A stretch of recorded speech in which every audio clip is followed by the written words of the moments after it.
communities across this country doing simultaneous demonstrations. We'll have a week of more demonstrations because, again, this is happening all over the country. I'll give you the severity of this and why this case is so important. We have one state that has made it a felony for people to be on public property. So it's really targeting homeless or people experiencing homelessness, and they can get a felony with up to 6 years in jail. There's also a state that has legislation that would make the stand your ground provisions part of how homelessness is addressed in that state. And so people can use force up to and including deadly force to move people experiencing homelessness from their property. So this is actually getting more dire as we speak every day, and we have to make a stand. And yesterday was our stand. Yesterday was our time that we came together as a community and said, we are not taking this anymore. You have to do something better. You have to provide housing and supportive services and living wages, the structural issues that really can change homelessness. Wow. And, and Caitlyn, you were, all three of you actually were speakers yesterday, but you were a speaker and you talked about your experience, your personal experience, very movingly of having been, homeless for 5 years. Caitlyn, one of the things I loved about the rally, everybody, was how they addressed the misconceptions and mythologies and stereotypes around homelessness. Caitlyn, what are the stereotypes? What are the misconceptions? The stereotypes are that homeless people are lazy, they're drug addicts, they all have mental illnesses. And one of the more powerful pieces that I heard yesterday that really stuck out to me was just that addiction doesn't cause homelessness, but people become addicted because they are homeless. And that's so true because, when you're homeless, you can turn to things such as escapism and that kind of thing. But most homeless people actually work. When I was homeless, I held 2 to 3 jobs, working 7 days a week consistently, and still couldn't afford a place to live because the actual number one cause of homelessness is lack of affordable housing. And that's the other part of this, Ms. Fasanelli, is that this is not an unsolvable problem. This is not a problem that has no answer. There is an answer here, right, to preventing, people having to sleep on the streets. There are answers. And why don't we talk about those policy answers and why it is so, therefore, so despicable that people are being criminalized and punished instead of these options being made available through public policy. Absolutely. So, and I'm so glad you presented it this way. Homelessness is absolutely solvable. And in fact, I think it's important for us to share with your listeners that that in our country, we only began seeing the kind of mass homelessness that we have to this day really in the 1980s when the federal government started defunding of affordable housing across the country and eliminating many of the safety net programs, the financial safety net programs that were providing supports to people with very low incomes.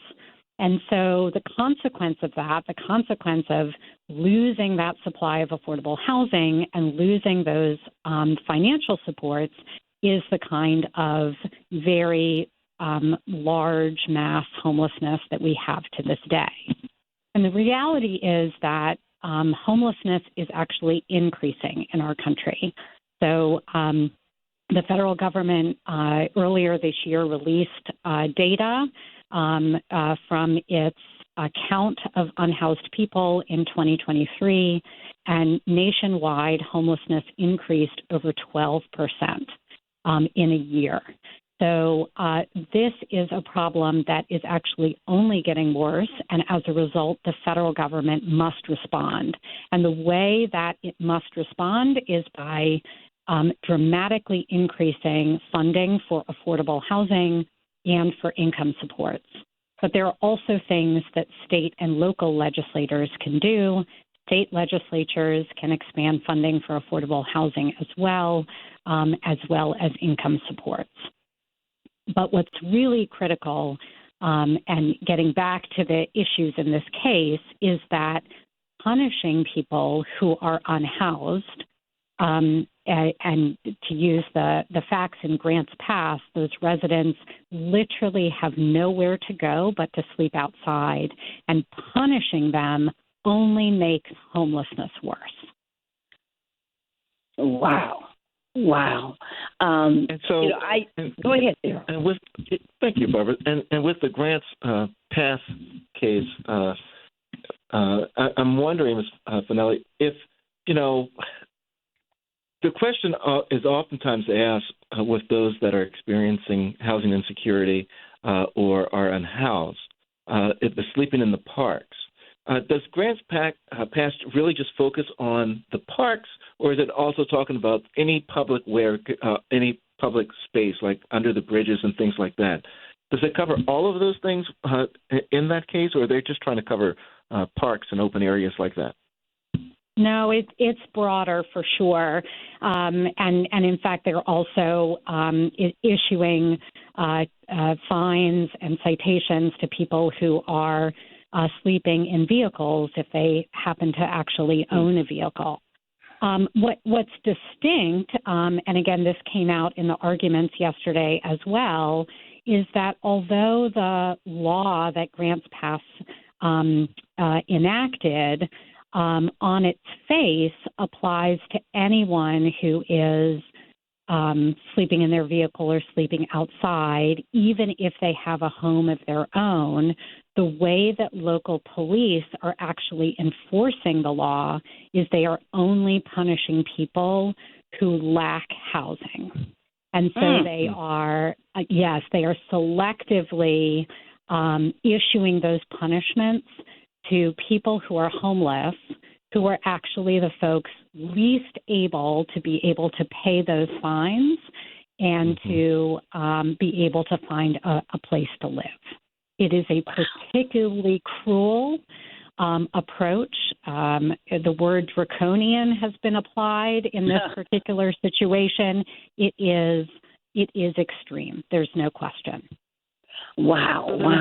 How do you distinguish then?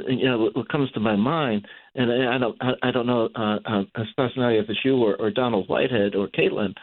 How do you distinguish then? If I thought that the Grants Pass argument was based on public land, was based on parks, was based on the ownership of the bridge or whatever the public facility is. If you have an unhoused person that's in their vehicle, how do you then cite them and say that look, you're what? You're in violation of our code because you're living in your car? I don't get it. The county, the entity, the municipal government doesn't own the car. The person does. Help me with this. It doesn't matter, and this happens again all over the country. There are people who have their vehicles confiscated in California, for instance, in one of the most progressive states in our country, because they've been in it for a period of time that the law enforcement sees as too long. So again, we have already seen this, and then in California, there is existing law that says you can't criminalize or fine or ticket or jail a person if they don't have enough shelter. And this is really a response to that. And Antonia can talk a little bit more about that. Here's a couple of other things. This is not a no-cost approach to homelessness. So it actually is more expensive to approach homelessness with this as a solution than it is to provide housing. And again, it also makes the person's path out of homelessness more complicated because now they're doing it with a criminal record, which keeps them from being able to get employment or get housing. Absolutely. And that's why, it's just so important. One thing I want people to know is in case they want to see, more information about where they can go, one thing that is beautiful is that there is public access to the broadcast of the press rally and the demonstrations. Caitlyn, how do people see the broadcast, and how can they go and really watch and learn so much more? Because there were amazing speakers yesterday. Go ahead. Yeah, the National Homeless Law Center live streamed the entire event on Twitter. You can go to their Twitter at homeless_law to see the rebroadcast. I believe it is also their pinned tweet right now. You can also learn more about the case as well as facts, resources, and how to take action in your community by going to johnsonvgrants.com. That's a website made by the National Homeless Law Center specifically for this case and the issues around this case. Thank you. And that's so important. I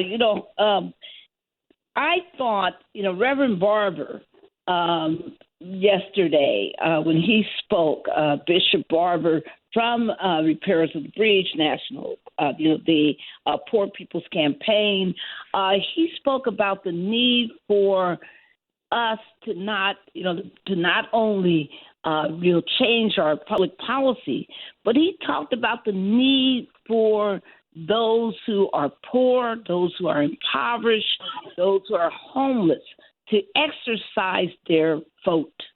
He talked about the upcoming march that's going to be held on June the 29th in D.C. There's going to be a march on Washington on June 29th. And he urged people to support that march, but he also talked about the vote. And Donald Whitehead, Mr. Whitehead, we have been talking transformative justice, and the National Coalition have been working on creating a partnership. You have so many amazing partners around the country, but we've been working specifically on a partnership to focus on the vote. Can you talk about the criticality of making sure that those who are homeless are also powerful voters? Absolutely. And Antonia and the Law Center and the National Coalition for years have published voting rights manuals to provide in-depth information about voting laws in every state. And we continue to do that this year. But this time, in collaboration with the Transformative Justice Coalition, we want to go a step further and actually register people to vote around the country. And it is so critical. And Reverend Barber raised this yesterday. He raised the idea that some of these elections are decided by less than 100 votes. That's right. In all of the battleground states, there wasn't a enormous amount of votes that really had an impact on changing the course of this election. And if we can register people, now one thing I know about people experiencing homelessness is they're not a monolith, and you can't really predict how each individual vote, but it's important that they exercise that right. We have unalienable rights. We were promised that in this country.